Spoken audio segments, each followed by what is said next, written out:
পিঁপড়ার রাজা আছে না, চেনেন পিঁপড়ার রাজা? মাঝে মধ্যে পরিচয় করেন পিঁপড়ার রাজা কারা। মাথাটা মোটা, পিঁপড়ার রাজা আমরাও বলি। পিঁপড়ার রাজাকে হাতে নিয়েছেন, ডান হাতে। সূরা আন-নামলে আল্লাহ তাআলা বলছেন, পিঁপড়া কথা বলতেছে। পিঁপড়া বলছে তার দলবলকে, সুলাইমান আলাইহিস সালাম আসতেছে তার সৈন্য সামন্ত নিয়ে, পায়ের তলায় পিষ্ট হয়ে মরে যাবি, সব করতে লুকা। তিনি পিঁপড়া হাতে নিয়ে কথা বলতেছিলেন পিঁপড়ার সাথে। সুলাইমান আলাইহিস সালাম কথা বলছেন পিঁপড়ার সাথে। এখন পিঁপড়ার ভাষা আমি বুঝি, এতে একটা অহংবোধ সৃষ্টি হতে পারে। পিঁপড়ারও ভাষা আমি বুঝি। নবুয়তের শান দেখুন, পিঁপড়ার ভাষা বুঝতেছেন, সেখানে তিনি বিনয়ী হয়ে গেলেন আল্লাহর সামনে। তিনি বললেন, রব্বি আউজি'নি আন আশকুরা নি'মাতাকাল্লাতী আন'আমতা আলাইয়া ওয়া আলা ওয়ালিদাইয়া। আয় আল্লাহ তাআলা, তুমি আমাকে ওই পরিমাণ শুকর আদায় করার তৌফিক দাও আমাকে, যে পরিমাণ নিয়ামত তুমি আমাকে দান করেছো। ওয়া আলা ওয়ালিদাইয়া, এবং আমার মা বাবার প্রতি যতটা নিয়ামত তুমি আমাকে দিয়েছো। ওয়ান আমালা সালিহান তারদাহু, আর আমাকে এমন আমল করার তৌফিক দাও যাতে তুমি খুশি হও। ওয়াদখিলনি বিরাহমাতিকা ফি ইবাদিকা সালিহিন, আর আল্লাহ আমাকে ইবাদে সালেহের মধ্যে শামিল করে দাও। সুবহানাল্লাহ। প্রিয় ভাই সব, আমার মূল বক্তব্য ছিল এই সব সচ্চরিত্রবান সুপার কোয়ালিটির মানুষ আল্লাহর নবীরা মার খেলেন কেন? শুধুমাত্র দাঁত মাজা, সুরমা লাগান, দাড়ি লাগান। আমি যদি আপনাদের বলি সবাই দাড়ি রাখবেন, আপনারা কি আমার মারতে আসবেন? কেন মারবেন? আমি তো খারাপ কথা কিছু বলিনি, এই জন্য মারামারি হয় না। মারটা হইল কেন? মার হয়েছে এই কারণে নবীরা বলেছেন লা ইলাহা ইল্লাল্লাহ, আল্লাহ ছাড়া কোনো ইলাহ নাই, আইনদাতা নাই, বিধানদাতা নাই। এখন আল্লাহর আইনটা কি সেটা আমাদেরকে বুঝতে হবে। সেটা বাচ্চাকে বাড়ি থেকে বিদায় করছেন, স্কুলে যাচ্ছে, মা বাবা শিখায় বাই বাই, টাটা, যাই যাই, খাই খাই। এটা কথা হইল? বাচ্চা বিদায় হচ্ছে, বাচ্চার মাথায় হাত দিয়ে বলেন ফি আমানিল্লাহ, তোমারে আমি আল্লাহর আমানতে ছেড়ে দিলাম। সুবহানাল্লাহ। কিসের বাই বাই টাই টাই? আমরা মুসলমান, এই মুসলিম ট্র্যাডিশন, মুসলিম কালচার বাঁচায় রাখতে হবে যে কোনো মূল্যে। ছেলেদের নাম রাখতে গিয়ে মন্টু, বল্টু, সেন্টু, ডবলু, আকাশ খাতুন, বাতাস বেগম, একটা নাম হইল? আচ্ছা ভাই, আপনি লক্ষ্য করেন তো, পৃথিবীতে কোন ইতিহাস সৃষ্টিকারী মানুষ বল্টু আর মন্টু জাতীয় নাম আছে? পৃথিবীর কোন আলেম, হযরত মাওলানা বল্টু সাহেব এখন ওয়াজ করবেন? এই যে মাজার দেখতে পান, ইনি হচ্ছেন হযরত পীরে বুজুর্গ খানানে খানান সিরাজুস সালিকিন মিসবাহুল আরিফিন হযরত মাওলানা সেন্টু রহমাতুল্লাহ আলাইহির মাজার আছে? এরকম নাই। আপনি নাম যত খারাপ রাখবেন, আপনার সন্তান গুন্ডা হবে, বদমাশ হবে, চাঁদাবাজ হবে, জিনাকার হবে। নাম রাখবেন মুসলমানি নাম, ভালো ভালো নাম, আরবি নাম। আলেমদের কাছে জিজ্ঞাসা করে নাম রাখবেন যে এই নামটা কি রাখবো আর নামের অর্থটা কি। আন্দাজে আবার নাম রেখেন না। কুয়েত এয়ারপোর্টে একদিন বাংলাদেশের একজনের পাসপোর্ট দেখে পুলিশেরা হাসাহাসি করতেছে। কারণ কি? কারণ হলো পাসপোর্টধারী যিনি, তার নাম হলো জামাল মিয়া, আর পিতার নাম হলো তরিক মিয়া। জামাল শব্দের অর্থ হচ্ছে উট, আর জামাল মিমে আলেফ দিয়ে যদি হয় তাহলে হয় সৌন্দর্য। এখন জামাল মানে উট, মিয়া মানে 100, ওর নাম 100 উট। আর তরিক মানে রাস্তা, মিয়া মানে 100, ওর নাম 100 উট, আর ওর বাপের নাম 100 রাস্তা। 100 রাস্তার ছেলে 100 উট। তা খালি আরবি রাখলে তো হবে না, নামে আরবির অর্থ কি? জি, অর্থবোধক নাম রাখতে হবে। তাহলে আমি বলতেছিলাম রাসূলুল্লাহর হাদিস, প্রথমে দিবেন সালাম, আফশুস সালাম ওয়া আতইমুত তাআম, গরিব মিসকিনদেরকে দাওয়াত করে খাওয়াবেন, বন্ধু বান্ধবদের দাওয়াত দিয়ে খাওয়াবেন। খাওয়া খাওয়াইতে কিন্তু মহব্বত বাড়ে, চক্ষু লজ্জার সৃষ্টি হয়। খালি অপরের পয়সা দিয়ে রিকশায় চড়বেন, রিকশায় 2 জন উঠলো, একজন নামে হেঁটে চলে গেল, একসাথে 2 জনে খাইলো, আর একজনে খেলাল করতে করতে বাইরে গেল, পয়সাও দিল। এই চালাকি এক সময় ধরা পড়ে যায়।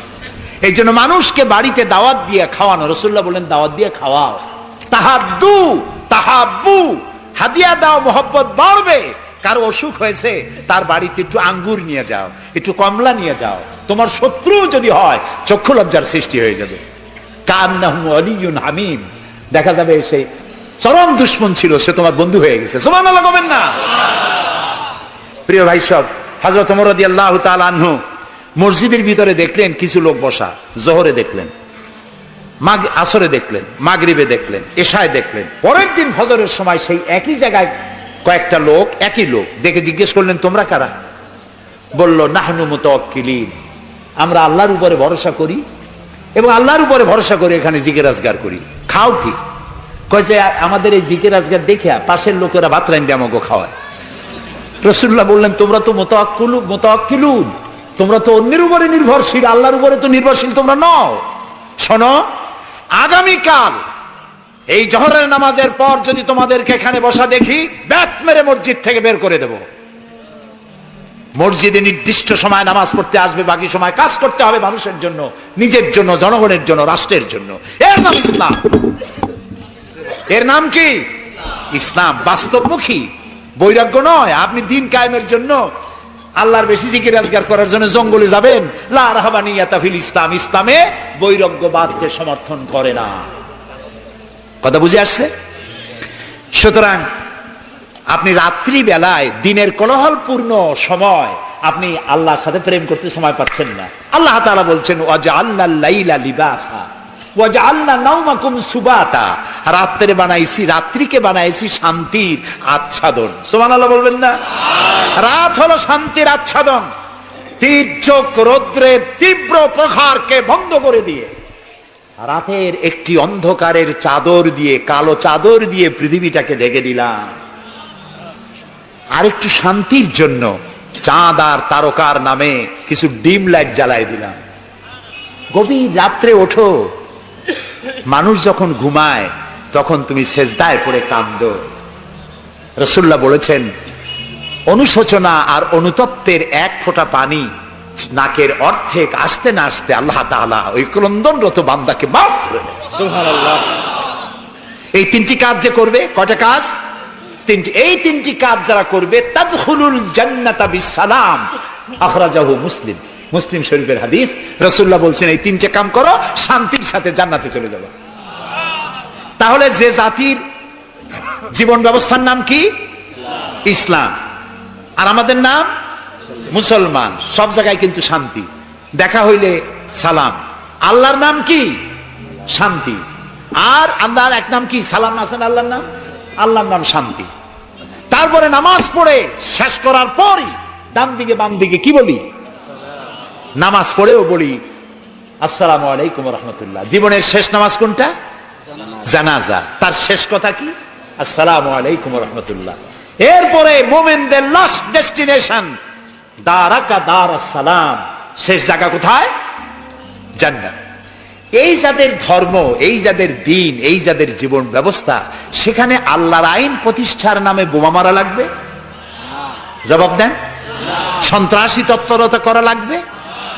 কোন নবী, কোন রাসূল সন্ত্রাসী তৎপরতা চালিয়েছেন, মানুষ হত্যা করেছেন, এর কোন নজির আছে পৃথিবীতে? আছে? পৃথিবীতে নাই। আপনারা বলতে পারেন, তাহলে রাসূলুল্লাহ যুদ্ধ করছিলেন কেন? নবী করিম সাল্লাল্লাহু আলাইহি ওয়াসাল্লাম যত যুদ্ধ করেছিলেন সব ছিল ডিফেন্সিভ, আত্মরক্ষামূলক। তিনি নিজে যুদ্ধ শুরু করেছেন, এর কোন নমুনা নাই। একটি হাদিস পাওয়া যাবে না যে নবী করিম সাল্লাল্লাহু আলাইহি ওয়াসাল্লাম ক্ষমতা গ্রহণ করার পর সাহাবীদের রাতের বেলায় পাঠিয়ে দিয়েছেন, ওই গ্রাম আমার উপর ঈমান আনে নাই, বাড়ি শুদ্ধ জ্বালায় দাও, হত্যা করো, বলেছেন? সুবহানাল্লাহ। বন্দীরা এসেছে, বন্দীদেরকে তিনি শর্ত করেছেন, বন্দীদের খাবার দিয়েছেন, থাকার দিয়েছেন, আর বলেছেন কোন বন্দী যদি একটা নিরক্ষর লোককে অক্ষর জ্ঞান সম্পন্ন করাতে পারে, স্বাক্ষর দিতে পারে, এই জ্ঞানটুকুন যদি দিতে পারে, এর বিনিময়ে তাকে মুক্তি দেওয়া হবে। আজকে আমেরিকা আমাদেরকে ভদ্রতা শিখায়, বন্দীদের সাথে তোমরা কি ব্যবহার করেছো? আল গারিব কয়েদখানায় কি অসভ্যর বর্বরতা তোমরা করেছো, পৃথিবীর ইতিহাসকে ম্লান করে দিয়েছো, সভ্যতার মুখে কালিমা লেপন করেছো। আল গারিব কয়েদখানার তারা কি করেছে, আমি ভাষা দিয়া ভদ্রলোকের সামনে তা উচ্চারণ করতে পারবো না।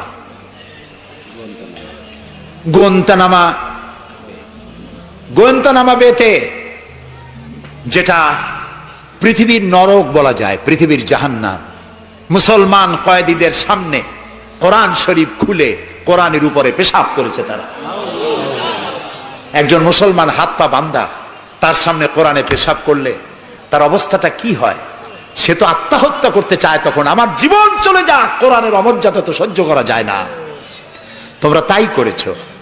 তোমরা ইরাকে 70 বছরের বৃদ্ধা নারীকে 2 পা 2 হাতের উপরে ভর করে গাধার মতো বানাইয়া তার পিঠের উপরে তোমরা চড়ে বাজারে বাজারে ঘুরেছ। তোমরা সেই জাতি। তোমরা নারীত্বের অমর্যাদা করেছো, মনুষ্যত্বের অমর্যাদা করেছো। বাংলাদেশকে গণতন্ত্র শিক্ষা দেওয়ার জন্য তোমাদের আসার কোনো জরুরত নাই। গণতন্ত্র আমাদের কাছ থেকে শিখে যাও, সভ্যতা ভদ্রতা আমার দেশ থেকে শিখে যাও। তোমরা সাম্প্রদায়িক সম্প্রীতির কথা বলো, আমার দেশ থেকে শেখো। আমার দেশের হিন্দুরা রোজার মাসে মসজিদের পাশে যত মণ্ডপ ছিল, মাগরিবের আজানের সময় কেউ ঢোল বাজায় নাই, মাইক বাজায় নাই, ঠিক না? আমার দেশের মুসলমানেরা তাদের সারা দিন রোজা রেখে তাদের গান বাজনা চিৎকারে কান অস্থির হয়েছে, কিন্তু কেউ যে বলে নাই যে ঢোল বাজাইতে পারবা না, গান গাইতে পারবা না, বলেছে কেউ?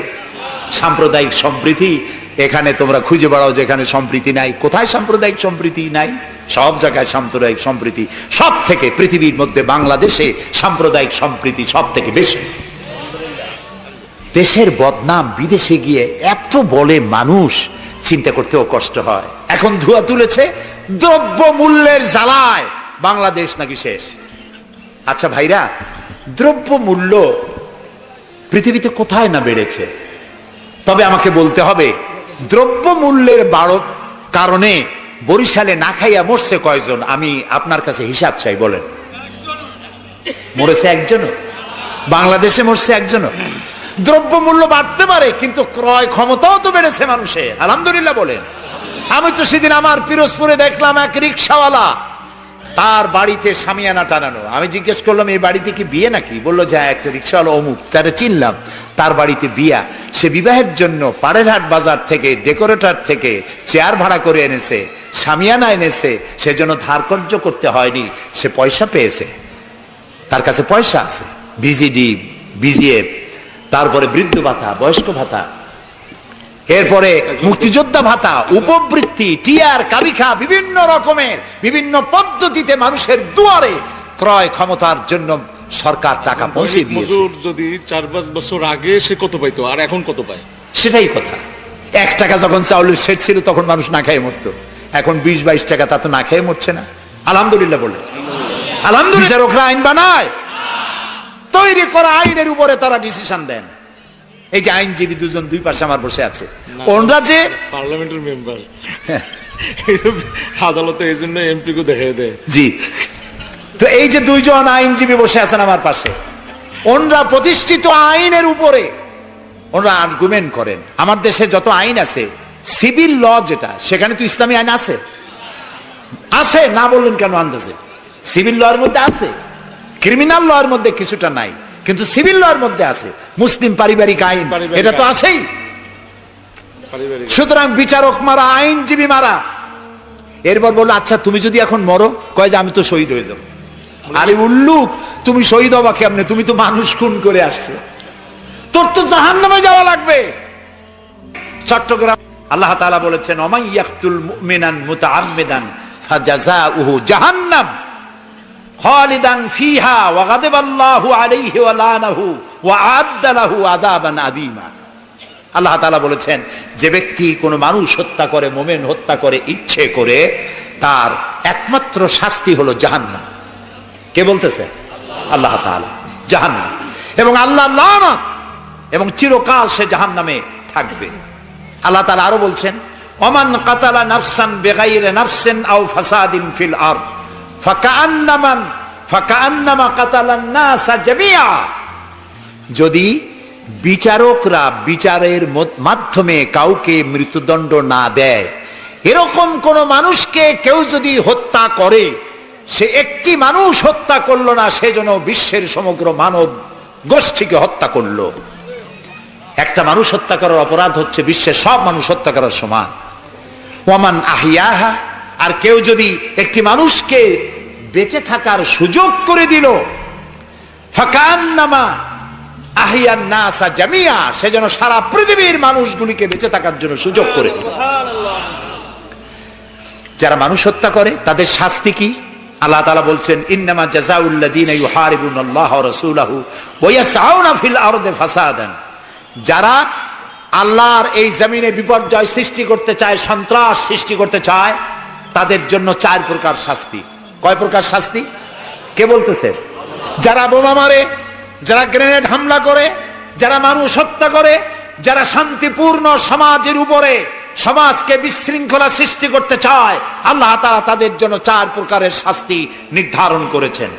আইয়ুকাত্তালু, তাদেরকে হত্যা করো, আও ইউসাল্লাবু, অথবা তাদেরকে শুল দণ্ডে দিয়ে দাও, আও তুকাত্তা আইদিয়াহুম ওয়া আরজুলিহিম, অথবা তাদের ডান হাত আর বাম হাত উল্টা কেটে দাও। হয় প্রথমে ডান, পরে বাম পা, বাম হাত ডান পা, একটার উল্টা আর একটা কাটো। চতুর্থ, আও ইয়ানফাউ মিনাল আরদ, অথবা দেশ থেকে বহিষ্কার করে দাও।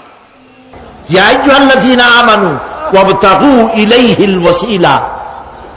কিছু কিছু জাহিল লোকেরা এর তাফসীর করেছে, পীর ধরো, যার পীর নাই তার পীর শয়তান।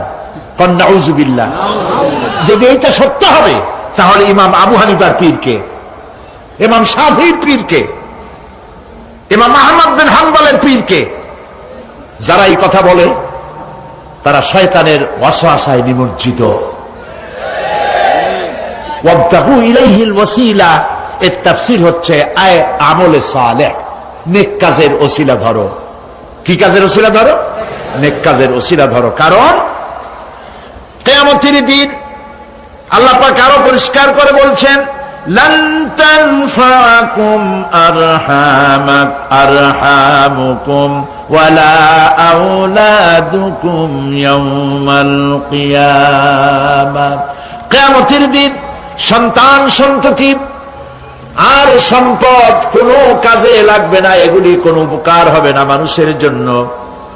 আর সেখানে উৎকোষেরও কোনো কারবার চলবে না। এই পৃথিবীতে উৎকোষ দিয়ে অনেক কাম করা যায়, কিন্তু কিয়ামতে চলবে না। আল-ইয়াওমা লা ইয়ানফাউ মালুন ওয়ালা বানুন। সুবহানাল্লাহ, সুবহানাল্লাহ। যেখানে কিয়ামতের দিন ধন, সন্তান, সন্ততি কোন কাজে লাগবে। তাদের মান কি দেখুন। সব কথা এখন বলবো না, একটা বলি, ওই সময় তো বলছি।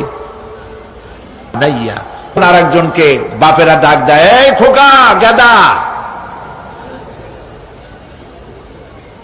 দর্শক এবং শ্রোতা মনে করে খুব বাচ্চাই হবে বোধ হয়। মেহমান এসেছে চা নিয়ে, যখন চা নিয়ে আসলো তখন দেখা গেল খোকা শুধু খোকাই না, কয়েক খোকার বাবাও।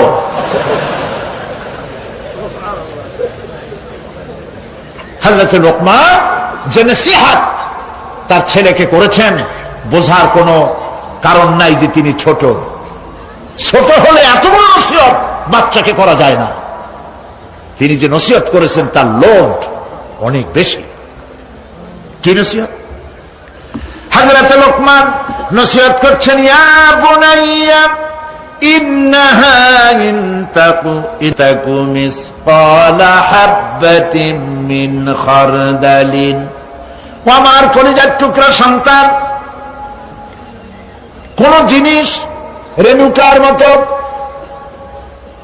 সরিষার দানার চাইতেও অনেক ছোট, ছোটর চাইতেও ছোট, পরমাণুর মতো ছোট্ট একটি জিনিস যদি ফাতাকুন ফি সাখরাতিন, যদি তা কোন প্রস্তর খণ্ডের মধ্যে যদি আত্মগোপন করে থাকে, কোন মরুভূমির মধ্যে যদি হারিয়ে যায়, আও ফিস সামাওয়াতি, অথবা অন্তরিক্ষে কোন গ্রহ অভ্যন্তরে যদি লুকিয়ে যায়, অথবা সেটা যদি আও ফিল আরদি, অথবা জমিনের কোন পরতে যদি লুক্কায়িত থাকে, ইয়াতি বিহাল্লাহ, আল্লাহ রাব্বুল আলামিন একটি সরিষার 1000 ভাগের 1 ভাগ, একটি কণাও যদি হারায় যায় অন্তরিক্ষে, মহাশূন্যে, সমুদ্রের তলদেশে, মাঝির কোন পরতে আল্লাহ পাক অবশ্যই কিয়ামতে তা উপস্থিত করবেন।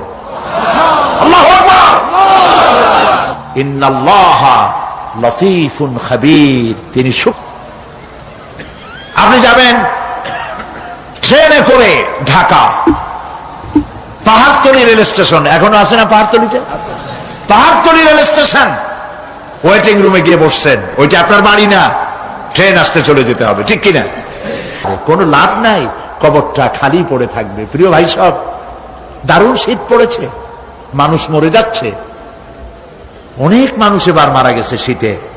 আল্লাহর কাছে আমরা বলবো, আল্লাহ তুমি দয়া করে শীত যেটুক না হলে হয় না, তুমি সেইটুক দাও, শান্তি হিসেবে দাও, রহমত হিসেবে দাও, জহমত হিসেবে আমাদেরকে তুমি দিও না। বলি আমি। একটা নির্মম বাস্তব কথা শুনুন।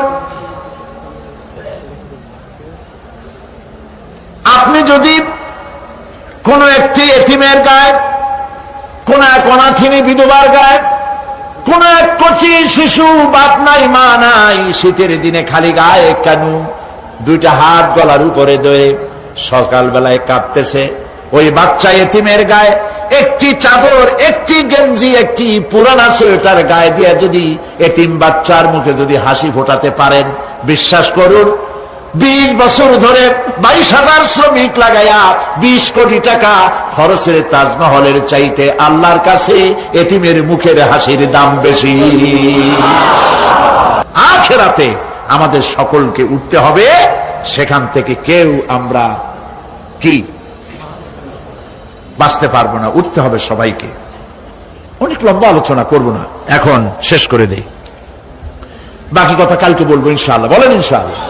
তবে আরো 2টা আয়াত আছে, না শুনলে, আরে ভাই কত জায়গায় ওয়াজ মাহফিল হয় সারা রাত, হয় না?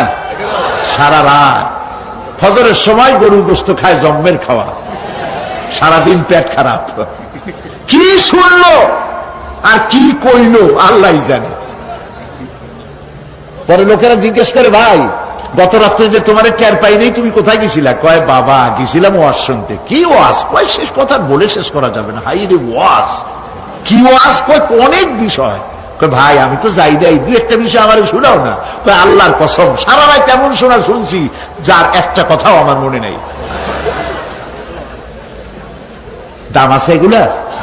দাম নাই।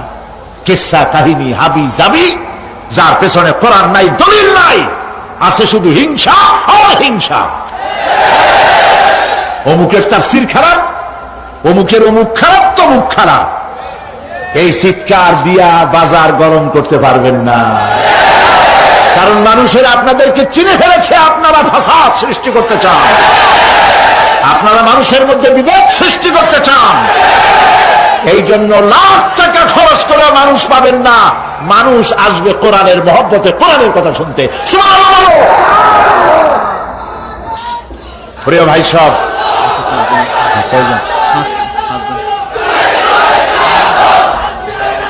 প্রিয় ভাই সব, প্রিয় ভাই সব, কাজী এর কারা বলে কি সাহস, কয় যে কোরআন শরীফ তাফসীর পড়ায় ফেলো।